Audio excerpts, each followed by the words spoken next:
Francesco Nullo, l'italiano più famoso di Polonia. Prima di cominciare, per cortesia, leggete il seguente disclaimer. Grazie. Il 5 maggio 2025, nell'occasione del doppio anniversario sia della partenza della spedizione dei 1000, il 5 maggio 1860, sia della battaglia di Szczekawka, il 5 maggio 1863, vi porterò alla scoperta dell'incredibile storia di Francesco Nullo, eroe italiano ed eroe polacco. Buona visione! Francesco Nullo nacque il 1 marzo 1826 a Bergamo, in Lombardia, da una famiglia di mercanti. Suo padre, Arcangelo, possedeva un negozio di tessuti e sua madre, Angela Magno, proveniva anch'essa da un'importante famiglia di commercianti e proprietari terrieri. Primo di 6 figli, il primo nome gli fu probabilmente dato in onore del nonno, mentre, in onore dello zio, un dignitario cittadino, gli fu dato un secondo nome, Giuseppe. Il piccolo Francesco Giuseppe, chiamato Cecco da tutti, completò la scuola elementare nella sua città natale. Tra il 1837 e il 1840, Francesco Nullo frequenta i corsi ginnasiali al Collegio Vescovile di Celana, di Caprino Bergamasco. Nel 1840 lavorò per qualche tempo, una volta finiti questi corsi, nel negozio del padre e nella fabbrica tessile dello zio, per poi essere mandato a Milano a studiare commercio.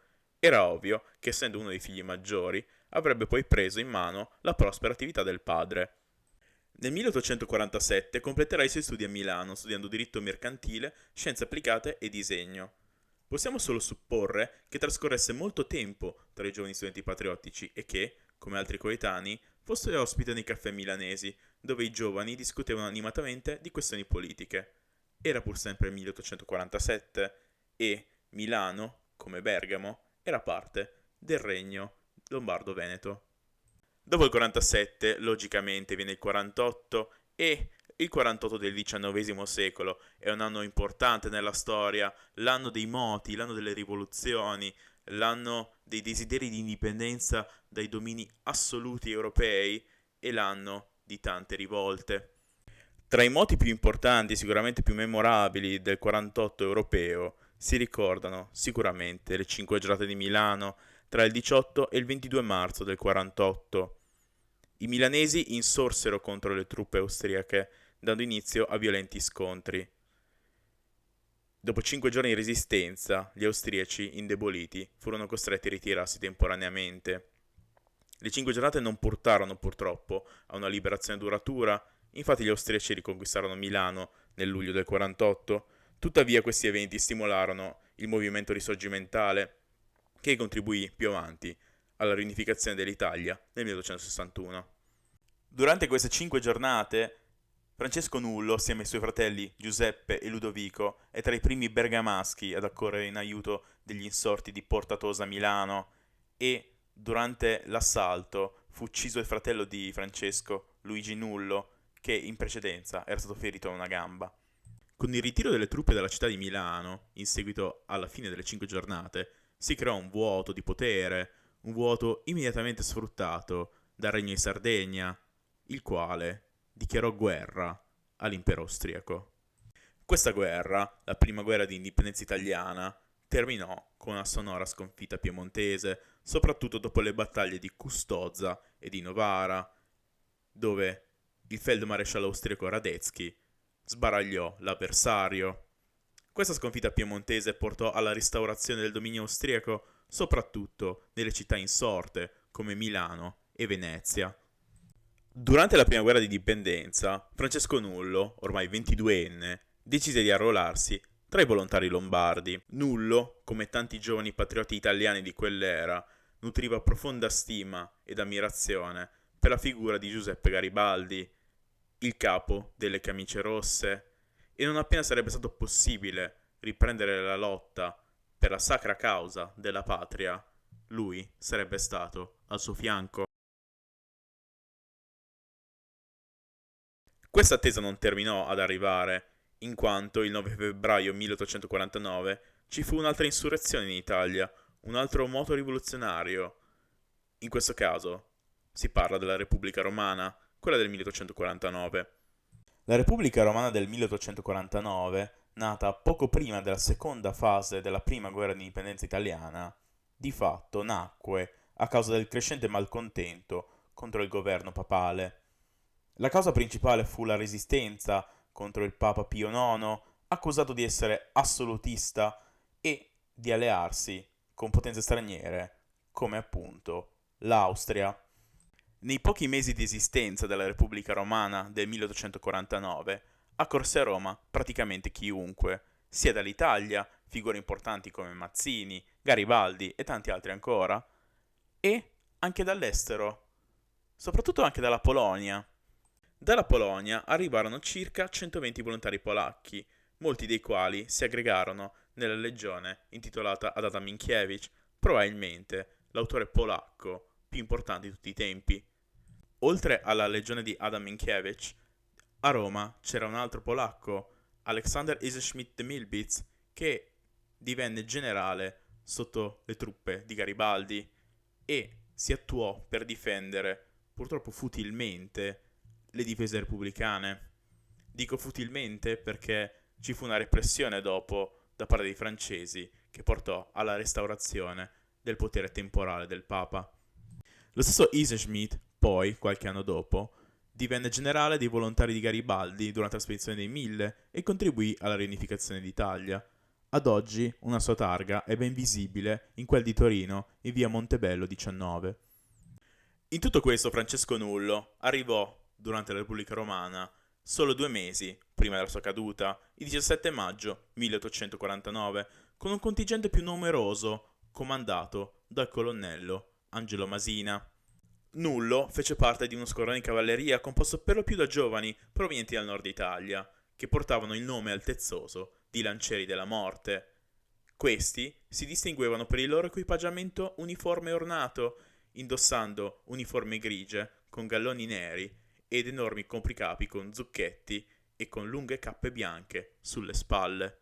La difesa della città eterna contro l'attacco delle truppe austriache, borboniche e più dolorosamente quelle francesi del generale Oudinot, mandato da colui il quale, qualche anno dopo, sarebbe diventato Napoleone III, divenne una gigantesca follia. Dopo aver negoziato con le autorità sammarinesi il rifugio sia per Garibaldi che per Anita, di fatto per Nullo non era rimasto più niente da fare, nient'altro che tornare a casa, tra mille peripezie ovviamente, perché da San Marino a Bergamo c'erano di mezzo 2 altri regni, il regno della Chiesa e, soprattutto, il regno lombardo-veneto, dove c'era ancora in corso la prima guerra di indipendenza italiana. Francesco Nullo riuscì a tornare a casa, a Bergamo, solo nel settembre del 1849 e trovò la città in un totale stato d'animo di sconforto. Il Piemonte era stato appena sconfitto dall'impero austriaco e ovunque c'era un clima pesante, teatri e sale pubbliche erano chiusi, la tradizionale fiera di Sant'Alessandro non si fece e persino il suo liceo, dove studiò, era chiuso. La polizia austriaca, in tutta la Lombardia e anche in Veneto, dava la caccia ai patrioti italiani e anche il minimo sospetto di slealtà sarebbe stato sufficiente per terminare in prigione. Di fatto, il carcere non tardò ad arrivare. Una sera di novembre del 1849, mentre usciva da un ristorante, fu arrestato, presumibilmente perché aveva con sé un coltello, che gettò a terra all'arrivo della polizia. Per il possesso di questa arma pericolosa fu inizialmente condannato a 3 mesi di reclusione, poi ridotti a 6 giorni. In tribunale dichiarò di essere ubriaco perché credeva che fosse meglio guadagnarsi la reputazione di giovane irresponsabile o teppista presso le autorità austriache piuttosto che esporre il suo passato rivoluzionario da combattente ad un esame minuzioso. Di Francesco Nullo, tra il tardo 1849 e gli inizi del 1859, si sa veramente pochissimo. Si sa che continuò a lavorare nell'attività del padre, si sa che continuò ad avere ideali politici e connessioni coi vari patrioti bergamaschi, si sa che trovò l'amore della sua vita, tale Celestina Belotti, di 8 anni più giovane di lui, ma oltre a questo si sa veramente poco. E con questo giungiamo alla primavera del 1859, la seconda guerra di indipendenza italiana è alle porte. Tra il 1849 e il 1859, in Europa, soprattutto nella penisola italiana e nella vicina Francia, successero un sacco di eventi politici. Il primo accadde in Francia nel 1852, quando Carlo Luigi Napoleone Bonaparte, nipote di Napoleone Bonaparte, divenne imperatore, tramutando quindi la Repubblica Francese in un impero. Nello stesso anno, nel Regno di Sardegna, lì accanto, divenne primo ministro Camillo Benso, conte di Cavour. Dopo eventi come la guerra di Crimea e gli accordi di Plombières, i destini della Francia e del Regno di Sardegna si allinearono e la Francia iniziò a interessarsi soprattutto della questione italiana e soprattutto delle aspirazioni del Piemonte. L'alleanza che ne scaturì però tra il Regno di Sardegna e il neonato impero francese di Napoleone III era solamente difensiva. Serviva un qualcosa quindi per scatenare le ire dell'impero austriaco e quel qualcosa venne con un discorso del nuovo re del Piemonte, Vittorio Emanuele II, il quale proclamò che ogni canto di libertà dei popoli oppressi italiani non era inascoltato. Questo fece infuriare l'Austria, che nei mesi successivi inviò un ultimatum al Piemonte dicendo di smetterla di interessarsi alla questione italiana. Questo ultimatum fu lasciato inascoltato e questo portò di fatto alla guerra, la seconda guerra di indipendenza italiana. Rapidamente la seconda guerra di indipendenza terminò con un successo sardo-francese contro l'impero austriaco, ma quanto stabilito nell'armistizio di Villafranca, ovvero l'armistizio che terminò le ostilità in atto, di fatto non rispettava gli accordi segreti tra Francia e Piemonte. Questi accordi segreti tra Francia e Piemonte non furono rispettati perché il Piemonte ottenne solo la Lombardia e non l'intero Lombardo-Veneto. Questa mancanza di rispetto degli accordi presi, seppur segreti, tra Francia e Piemonte fece sì che ci fu uno stallo nelle trattative. Il Veneto non si poteva più negoziare con l'Austria perché l'armistizio era già stato chiuso e quindi Napoleone si sentì in debito con il Piemonte. Napoleone III quindi si offrì di sbrogliare la matassa offrendo qualcos'altro e quel qualcos'altro nient'altro erano che i ducati di Parma e Piacenza, il ducato di Modena, il Granducato di Toscana e la Romagna Pontificia. Questo di fatto faceva sì che con i successivi plebisciti questi territori entravano a far parte del Regno di Sardegna e soprattutto, per la prima volta in tanti secoli, isolavano l'Austria da un confine diretto con lo Stato della Chiesa. Questo però avvenne con un prezzo.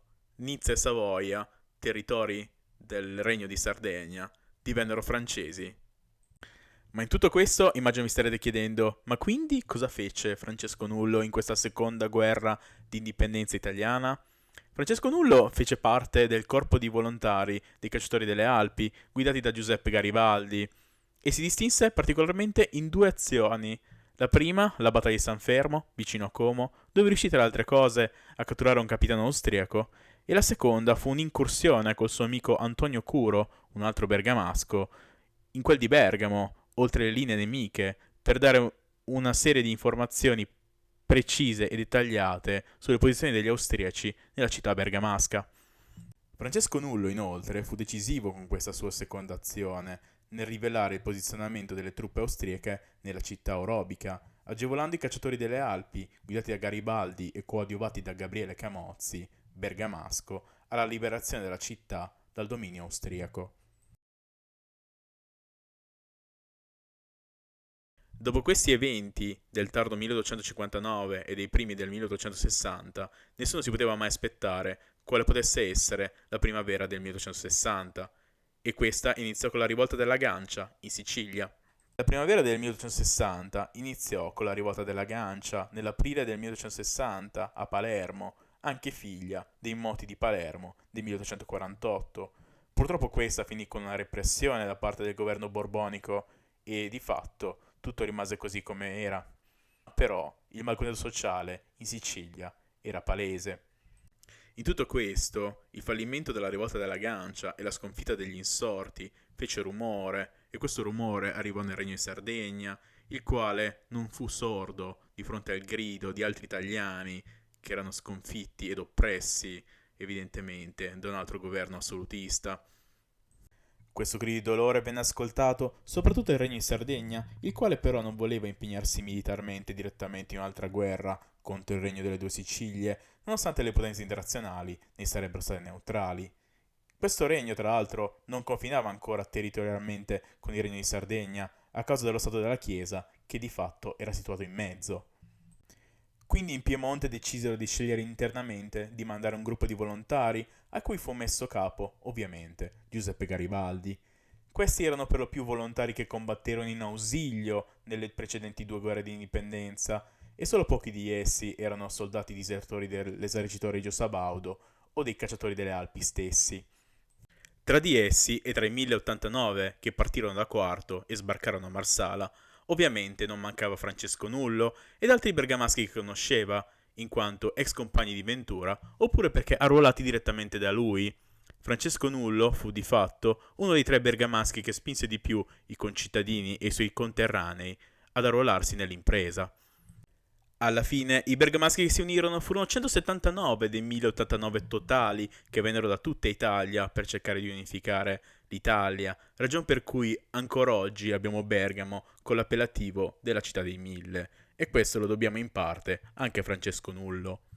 Tra di essi c'erano bergamaschi che conosceva, Febo Arcangeli, Eugenio Iace Sacchi, Luigi Testa e Stefano Elia Marchetti. Lo avrebbero, spoiler, poi seguito in Polonia 3 anni dopo, mentre invece Francesco Luigi Cucchi e Vittore Tasca aiutarono Nullo con i reclutamenti in terra orobica. Il tempo di fare l'Italia era giunto. La spedizione dei Mille quindi partì da Quarto, vicino Genova, il 5 maggio 1860. La spedizione dei Mille fu un enorme successo. Garibaldi e le sue truppe, dopo aver conquistato la Sicilia con l'appoggio della popolazione locale, conquistarono le restanti parti del regno borbonico delle due Sicilie, anche nell'Italia continentale. Di fronte a questi successi, il re Vittorio Emanuele II e Cavour imposero a Marche, Umbria ed Abruzzo una scelta, o il plebiscito o l'annessione per via militare. Scelsero il plebiscito. Così si arrivò all'incontro del 26 ottobre 1860, dopo l'obbedisco passato alla storia di Garibaldi tramite un telegramma, ci fu lo storico incontro di Teano, o meglio di Vairano Patenora, vicino Teano, dove l'Italia, senza Roma però ancora saldamente in mano pontificia a protezione francese, ed il Triveneto ancora sotto mano austriaca, finalmente, dopo secoli, si riunì. Il 17 marzo 1261 nacque il Regno d'Italia, antesignano dell'attuale Repubblica Italiana. Nelle azioni dei Mille, Nullo fu ricordato soprattutto per le seguenti cose. Durante i combattimenti in Sicilia, Nullo fu ferito nella prima battaglia di Calatafimi, ma pochi giorni dopo divenne famoso per l'audace attacco della sua unità alla barricata di Palermo, di cui fu il primo dei garibaldini ad entrarvici. Alla fine di luglio partì per Bergamo per un breve periodo, però tornando in Sicilia con 300 nuovi volontari. Combattendo agli ordini di Garibaldi in Calabria, Nullo ottenne significative vittorie su un nemico molto più numeroso. Tra l'altro, il 21 agosto, nei pressi di Reggio Calabria, combatté per 2 ore circa sotto una granata di proiettili e fu promosso maggiore sul campo di battaglia.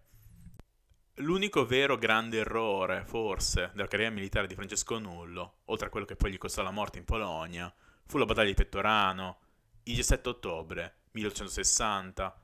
Nullo, che era capo del governo provvisorio garibaldino di Isernia, si trovò vittima, con i suoi garibaldini, di un'imboscata da parte dei borbonici e da parte dei contadini.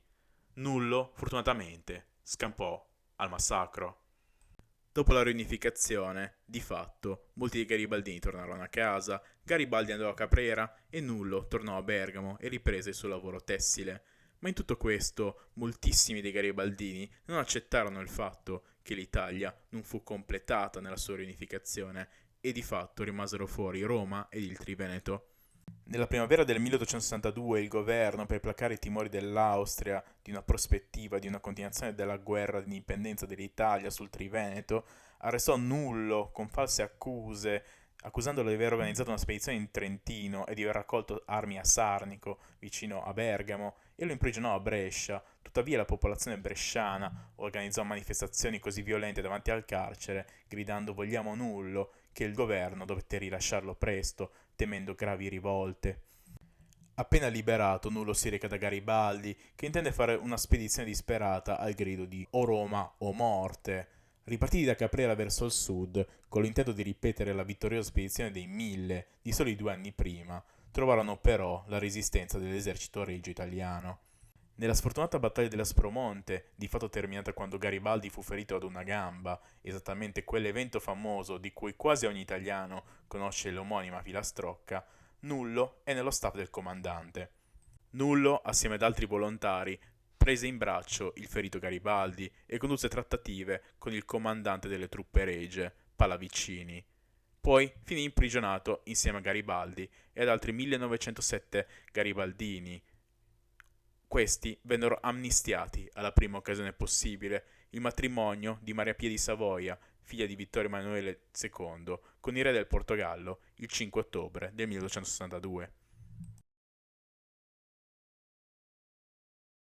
In tutto questo so già che voi vi starete chiedendo in questo esatto momento, ok, ma oltre a qualche volontario, oltre a qualche legione di volontari, cosa c'entra la Polonia in tutta questa storia? Eccoci qua quindi.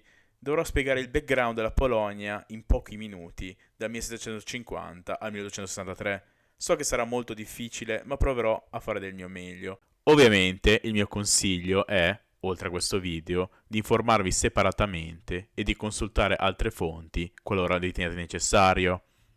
A metà XVIII secolo la Polonia era una monarchia elettiva, parte del cosiddetto Commonwealth delle due nazioni, Polonia e Lituania, ma questo Commonwealth era politicamente fragile. In esso vigeva il sistema del liberum veto, ovvero ogni deputato paralizzava spesso il Parlamento e impediva leggi efficaci. Il paese inoltre subiva le ingerenze di potenze straniere, come le vicine Russia, Austria e Prussia, che cercavano di esercitare il loro controllo.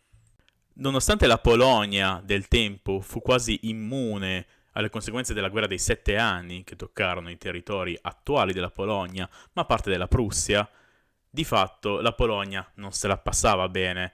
La Polonia era un paese con un sistema sociale arretrato, segnato particolarmente da un'aristocrazia dominante, la Szlachta, che deteneva gran parte delle terre e delle ricchezze. La maggior parte della popolazione era costituita da contadini, spesso legati a un sistema simile alla schiavitù della gleba, e le condizioni economiche del paese erano molto arretrate, con un'economia agricola e un commercio che non poteva ambire a qualsiasi ruolo significativo. L'industria era limitata e la Polonia non poteva riuscire a competere con nessuno dei propri vicini. All'interno della Polonia comunque qualcuno cercò di arginare queste pressioni esterne, ci furono lotte interne tra fazioni nobiliari della Szlachta, ci furono lotte tra fazioni nobiliari di diverse etnie, tra polacchi, lituani, ucraini, bielorussi, ed infine ci furono tentativi di resistenza alla pressione esterna.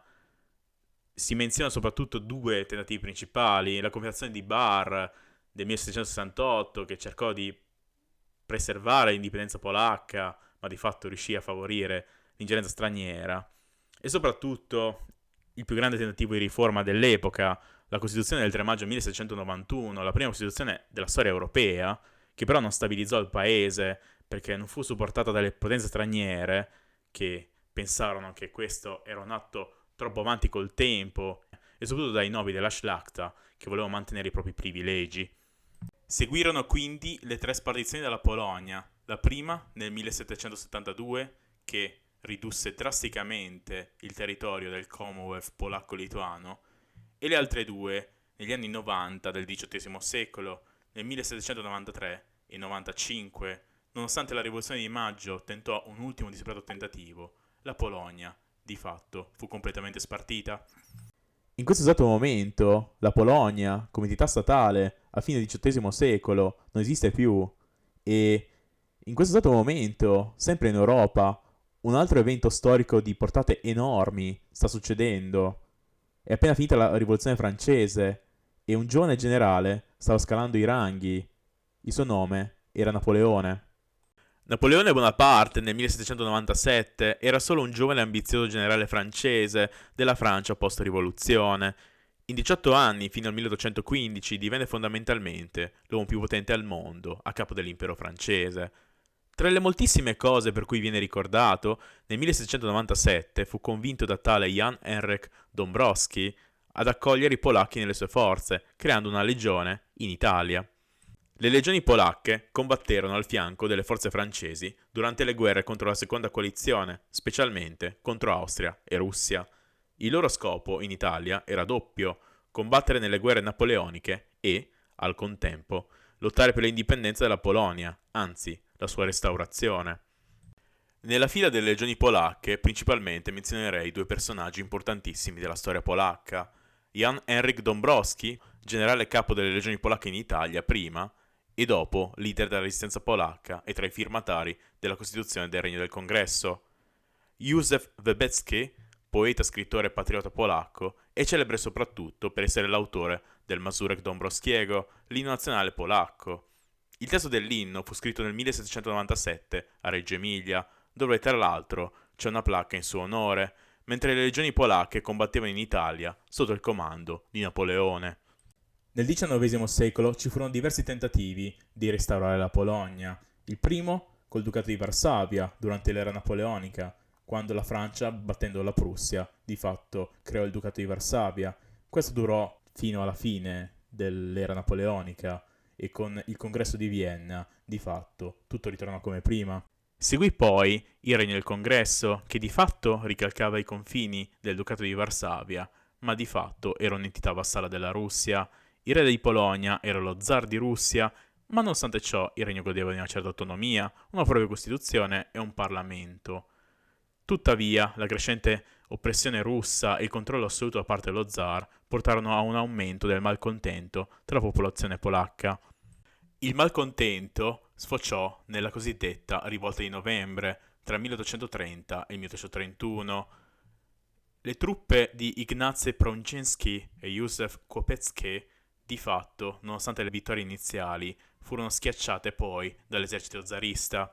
La sconfitta segnò la fine delle ultime speranze di autonomia per il Regno del Congresso, che poi fu completamente incorporato nell'impero russo. Non ci fu nel post-congresso di Vienna solo il Regno del Congresso in Polonia, ci furono altri due territori. Il primo fu il Granducato di Posen. Posen è il nome tedesco della città polacca di Poznań, e di fatto, sebbene formalmente appartenesse alla Prussia, questo Granducato conservava una certa autonomia interna, sebbene i polacchi fossero soggetti a severe politiche di germanizzazione da parte dei prussiani. Questo Granducato resistette fino alla rivoluzione del 1848, quando le tensioni sociali e nazionali in esso portarono alla fine della sua autonomia e la completa annessione alla Prussia. Infine, il secondo e ultimo territorio creato dal Congresso di Vienna fu la Repubblica di Cracovia, una repubblica libera sotto protezione però di Russia, Austria e Prussia. La sua esistenza fu caratterizzata da forti tensioni interne e da un desiderio di indipendenza da parte dei polacchi, ma non riuscì mai a resistere agli interessi delle potenze vicine. Il poco mancato supporto interno fu anche dovuto al fatto che gli austriaci cercarono di fomentare la classe contadina contro la classe intellettuale che aveva appena aperto le rivolte indipendentiste di Cracovia.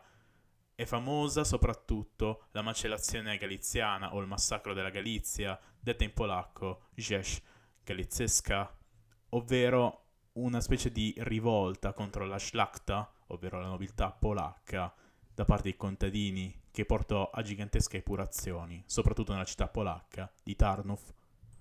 Ed infine giungiamo all'ultima insurrezione polacca prima dello scoppio della Prima Guerra Mondiale, l'insurrezione di gennaio del 1863. Un'insurrezione che di fatto unirà i puntini delle due storie, quella polacca e quella italiana, e soprattutto quella di Francesco Nullo, che andrà in Polonia ed infine vi troverà la morte. Questo sarà un rapido spoiler della spiegazione dell'intera insurrezione. Ovviamente la parte di Francesco Nullo sarà spiegata poi in dettaglio.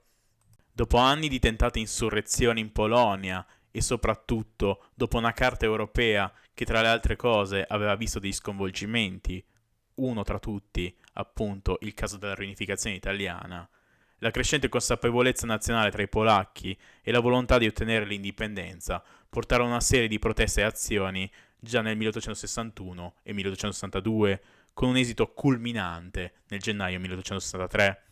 A questo giro, rispetto alla rivolta di Cracovia del 1846, gli intellettuali e i patrioti polacchi, tra cui Traugott, leader di questa rivolta, avevano l'accordo coi contadini. Non poteva succedere un ulteriore massacro della Galizia, adesso erano tutti per tutto.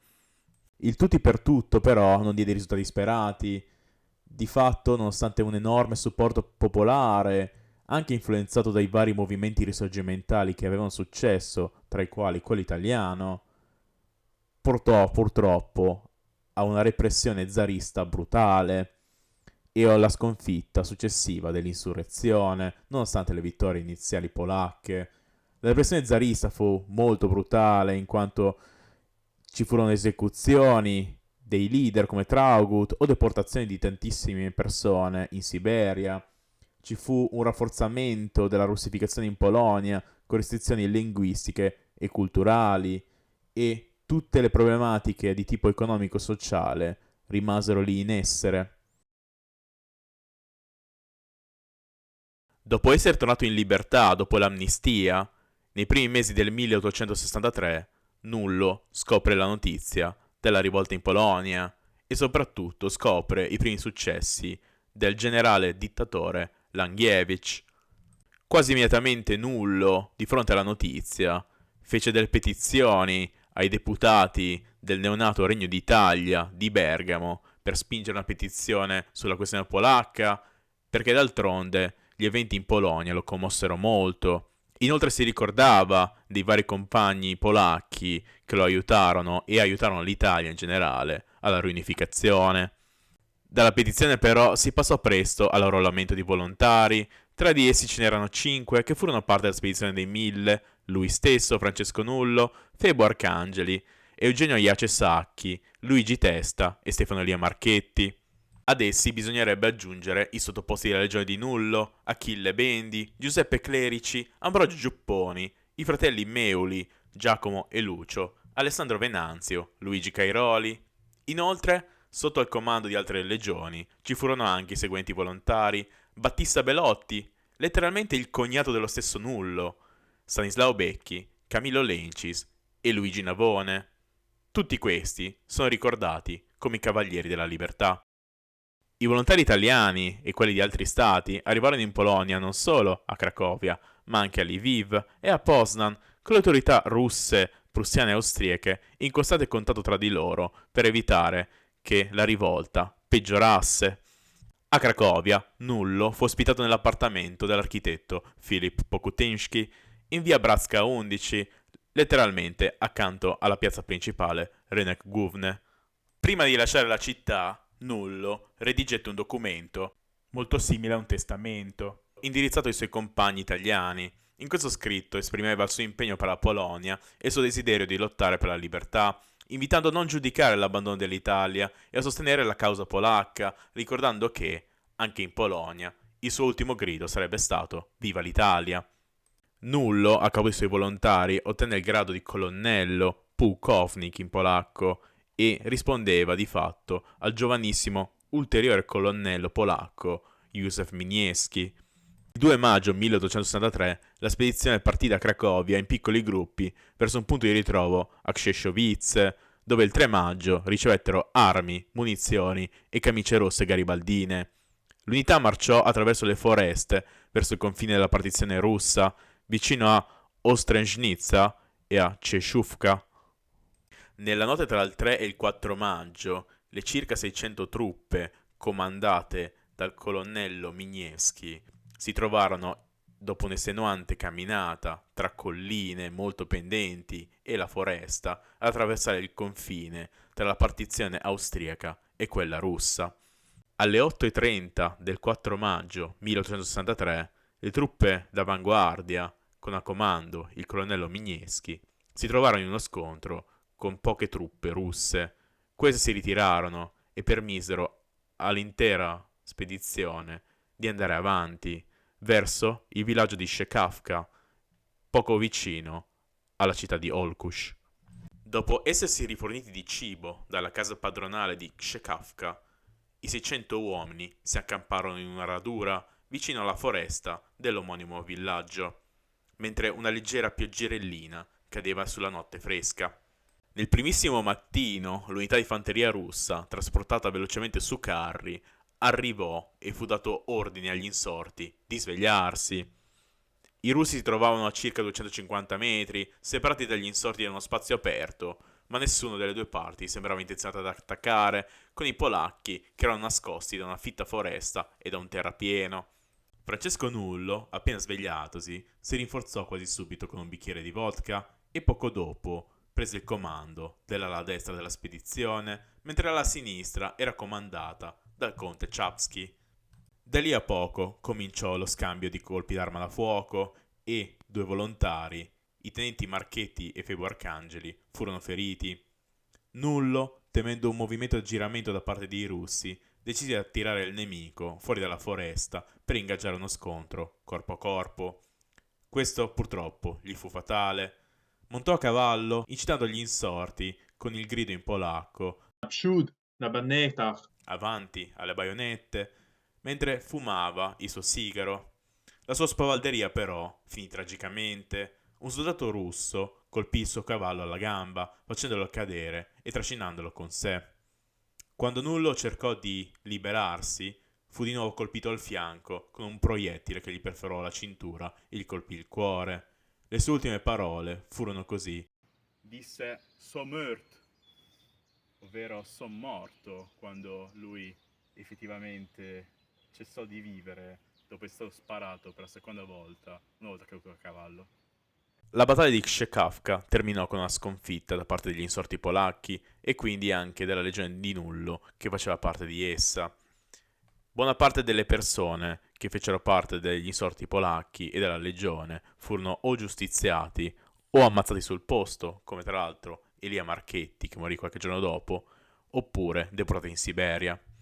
Il corpo di Nullo fu trasportato all'ospedale di Olkush, mentre quello di Marchetti a quello di Kshanov. Il funerale di Nullo si svolse 3 giorni dopo nel vecchio cimitero di Olkush, ma senza la partecipazione della popolazione locale, alla quale fu vietato di partecipare. Tuttavia, parteciparono i prigionieri di guerra italiani e francesi della legione stessa di Nullo, conferendo una solennità al rito. Il principe Sciachovskij, che di fatto comandava la legione russa, diede l'ordine di radere al suolo la tomba, ma ogni giorno apparivano sempre fiori.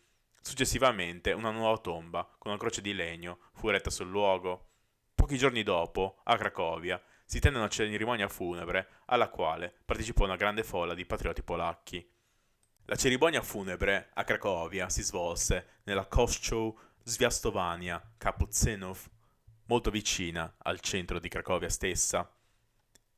La tomba di Nullo, successivamente, nel 1908, subì un miglioramento con il monumento attuale.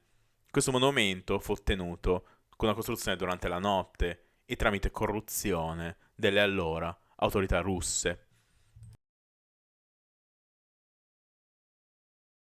Come nell'incipit di questo video, Francesco Nullo, ad oggi, è l'italiano più famoso di Polonia, anche se la sua storia non è conosciuta ai più, soprattutto nel dettaglio. Siamo sinceri, prima di spendere quasi 2 mesi della mia vita a documentarmi su tutto questo, la conoscevo poco anch'io. A lui sono stati dedicati diverse serie di francobolli, diverse serie di libri, sia polacchi che italiani, diverse navi attuali e passate. Temporaneamente è stato il nome del treno di Polregio, le ferrovie regionali polacche, che collegava Olkusz a Cracogówne. Ci sono su base annuale eventi, cerimonie italo-polacche, anche con la partecipazione di istituzioni sia italiane che polacche, che addirittura provenienti da Bergamo, che ancora oggi mantiene vivo un gemellaggio con la città di Olkusz, dove Nullo è seppellito. Come già detto, a nome di Francesco Nullo ci sono in Italia una statua, una via e una scuola media a Bergamo, una via a Bologna, una via a Brescia, una via a Firenze, una via a Genova, una via a Milano. Il suo nome compare nel listone dei 1000 che partirono il 5 maggio 1860 da Quarto dei Mille e per Lissone intendo proprio il monumento. Ed infine una via ed un busto a Roma. Chiedo umilmente venia qualora mi fossi dimenticato di qualche paese, città o qualche altra opera a lui dedicata. In Polonia invece ci sono una via ed una statua a Varsavia, inaugurata tra l'altro nel 1938, un anno prima dello scoppio della Seconda Guerra Mondiale e dell'invasione nazista e sovietica della Polonia, dal Ministero degli Esteri del fascismo, Galeazzo Ciano, di cui provvedo un reperto fotografico. Inoltre ci sono una via a Cracovia, con tanto di omonima fermata del tram, di cui potete ascoltare il suono. Następny przystanek Nullo. Una scuola, una via, una targa e il monumento della battaglia a Krzykawka. Una scuola, una via e la tomba ad Olkusz. A Chrzanów, invece, è sepolto il suo compagno Elia Marchetti e la via del cimitero è dedicata a lui. Queste sono alcune delle fonti che ho utilizzato, assieme a altre innumerevoli pagine storiche, per apprendere della vita di Francesco Nullo. Infine, ringraziando veramente tutte queste persone, vi ringrazio voi per essere stati alla visione di questo video. Ci vediamo alla prossima avventura e mi raccomando, statemi bene.